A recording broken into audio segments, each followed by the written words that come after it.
Hey everyone, welcome back to the channel.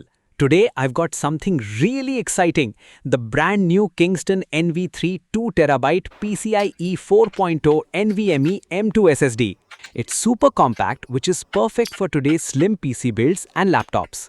This is Kingston's NV3 series, a PCIe 4.0 NVMe SSD that delivers read speeds of up to 6000 megabytes per second. With 2 terabytes of storage, this thing gives you plenty of space for your operating system, games, videos, and all your important files.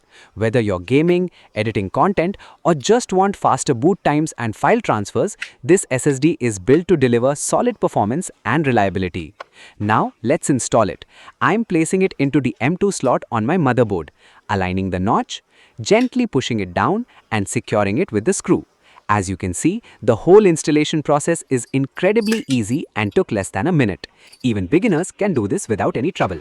And there you go, the Kingston NV3 2TB is now successfully installed and ready to power up my system. If you're looking for a fast, reliable, and great value SSD in 2026, the Kingston NV3 is definitely worth considering.